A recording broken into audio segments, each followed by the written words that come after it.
नमस्कार. मी ॲस्ट्रॉलॉजर गौरी चांदूरकर. आज मी आपल्यासमोर एक विषय घेऊन आले आहे, बदलती जीवनशैली आणि समाजामध्ये वाढत जाणारा तणाव. आणि हा आपण बघणार आहोत ज्योतिषशास्त्राच्या माध्यमातून.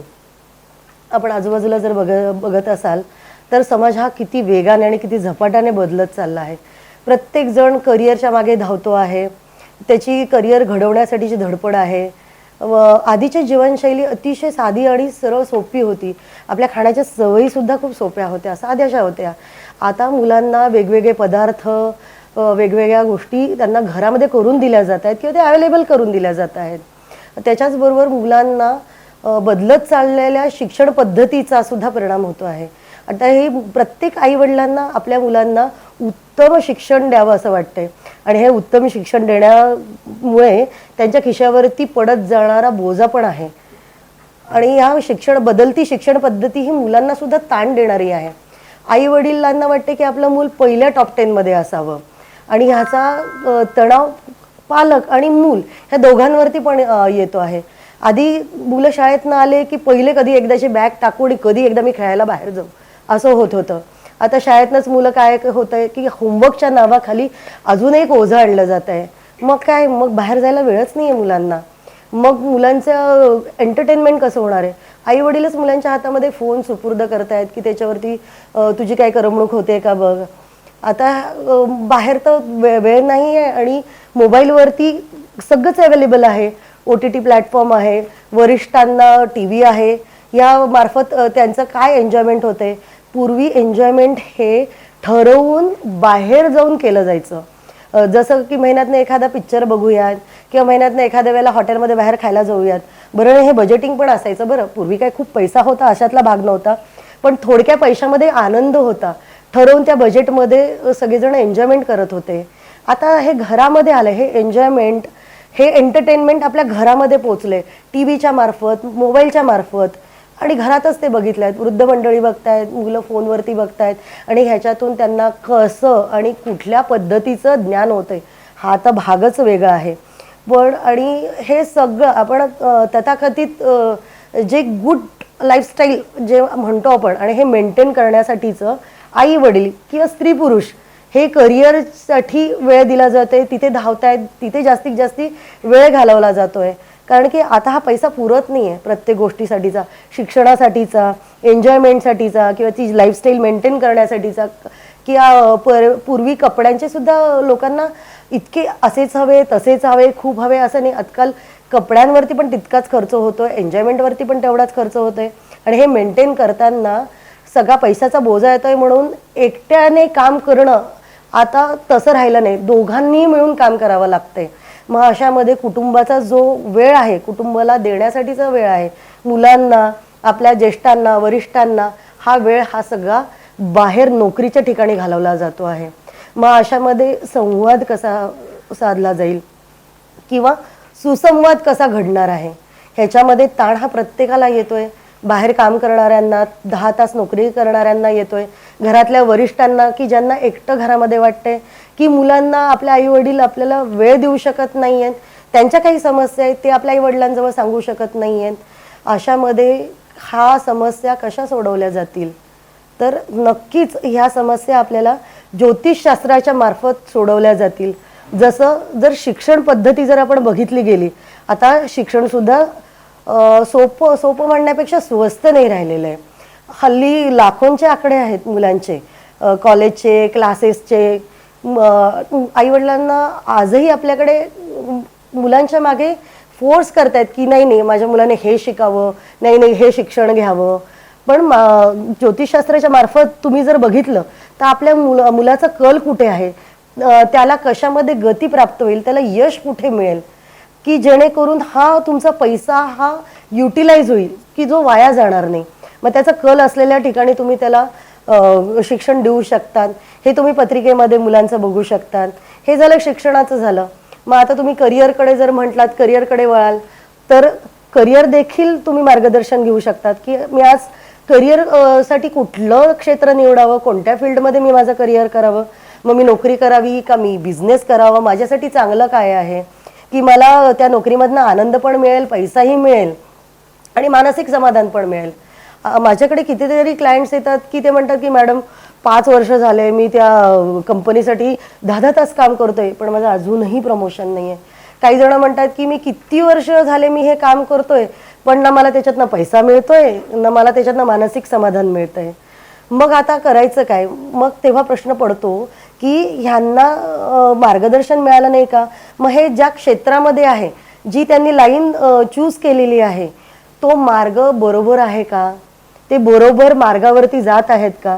जर तो चुकला असेल तर तुम्ही कितीही त्याच्यामध्ये प्रयत्न करा तुम्हाला हवं तसं यश मिळणार नाही आणि तुम्ही त्याच्यामध्ये श्रमून जाल, दमून जाल, किती एफर्ट्स घेतले तरी. हा तुमच्यावरती येणारा ताण तुम्ही कमी करू शकतात नक्कीच मार्गदर्शनाने. हा झाला एक भाग. हे ह्याच्यासोबतच आपल्याकडे विवाह, जसं शिक्षण आहे, जसं करिअर आहे, तसं विवाह सुद्धा आहे. आता करिअर करताना दोघंही करिअर करतायत. स्त्रियासुद्धा उच्च शिक्षित आहे, चांगल्या कमावत आहेत, अर्थार्जन करतायत आणि ते गरजेचं पण आहे. त्यांना सुद्धा त्यांचं करिअर घडवायचं आहे. मग अशा वेळेला त्यांना मिळणारा जोडीदार, हा जोडीदार कसा आहे तो समजून घेणार आहे का त्यांना? कारण की ती मुलगी सुद्धा बाहेर इतके तास काम करणार आहे, तो सुद्धा तितका तास काम करणार आहे. मग तिच्या करिअरला, तिच्या कामाला दर्जा दिला जातोय का दुय्यम दर्जा दिला जातोय?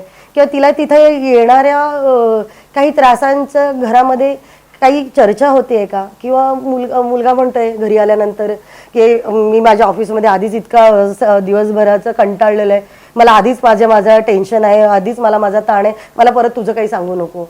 दोघांनाही बोलणं गरजेचं आहे.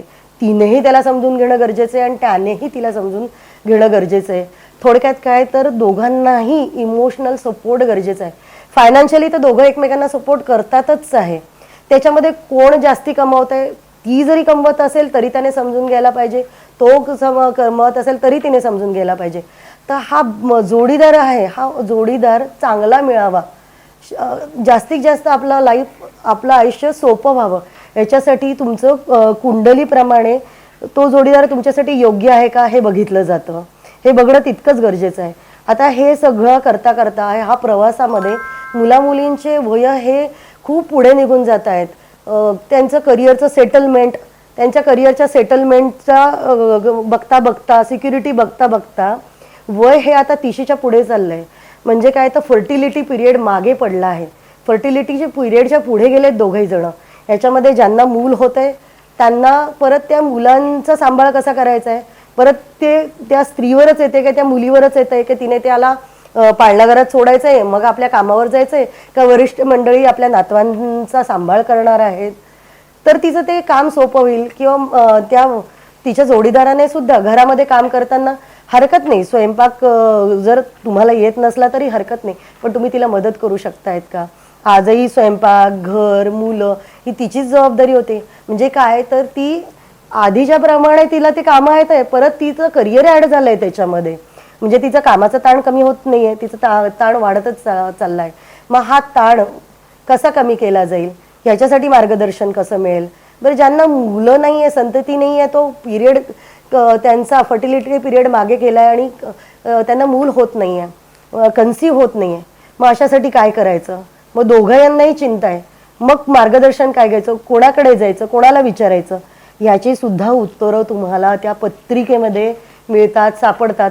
हे का होतंय, हा ताणतणाव कसा कमी होईल, हा तुम्ही ज्योतिषशास्त्राशी सल्ला घेऊन त्याच्या मार्फत नक्कीच सोडवू शकतात.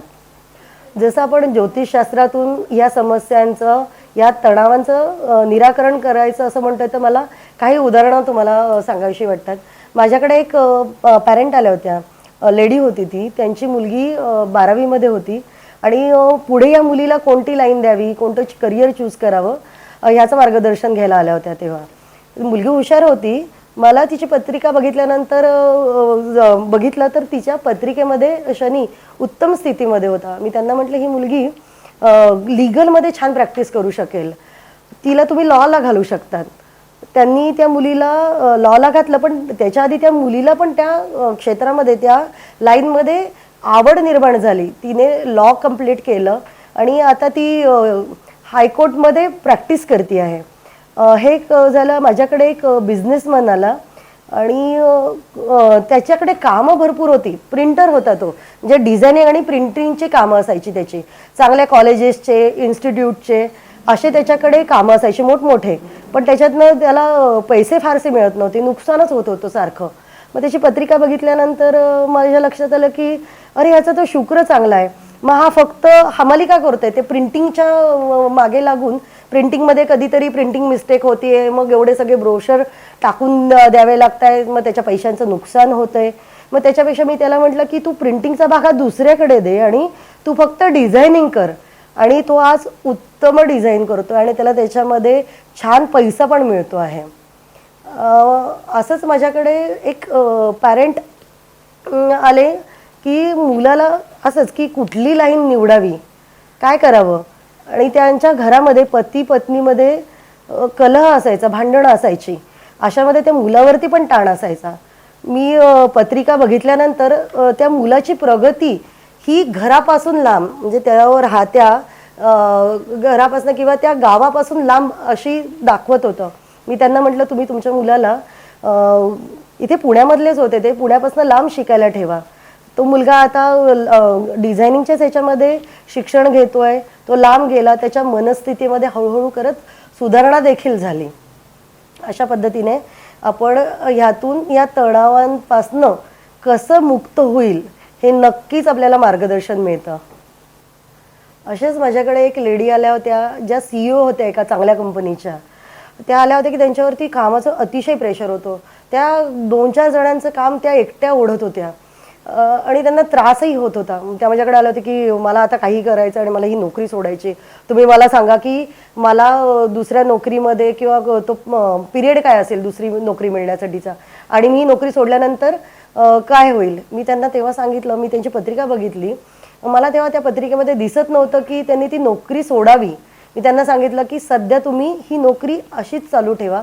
तुम्हाला त्रास होत असला हरकत नाही, तो थोडासा तुम्ही सहन करा, पण तुम्ही सध्या ही नोकरी सोडू नका, तसेही ग्रहमान दिसत नाही आहे. मग त्यांनी ते ऐकलं आणि त्या काळामध्येच आपल्याकडे कोविड आला. कोविड आल्यानंतर सगळेजण आपापल्या घरामध्ये बसलेले होते. कोणीही कामावरती नव्हतं. त्या घरात बसून तो पगार घेत होत्या. पण हे त्यांनी त्यावेळेला ऐकलं. मात्र असं तुम्ही आता बघितलं असेल की आपण ज्योतिषाच्या माध्यमातून आपले प्रश्न कसे सोडवू शकतो आणि आपलं आयुष्य किती सहज आणि सोपं करू शकतो. अशाच प्रकारच्या समस्यांच्या समाधानासाठी आपल्याला वैयक्तिक मार्गदर्शन हवं असेल तर आपण मला जरूर कॉन्टॅक्ट करू शकता. माझा कॉन्टॅक्ट नंबर खालती डिस्क्रिप्शनमध्ये दिलेला आहे. ज्योतिषशास्त्राविषयक अजून तुम्हाला काही वेगळे विषय, तुम्हाला आवडणाऱ्या विषयांबद्दल जर ऐकायचं असेल तर तुम्ही मला कमेंट सेक्शनमध्ये कळवा. आपल्याला हा आजचा व्हिडिओ आवडला असेल, आजचा विषय आवडला असेल तर आपण माझ्या चॅनलला लाईक करा, शेअर करा आणि सबस्क्राईब करा. आपण परत भेटूयात नवीन विषयासोबत. धन्यवाद.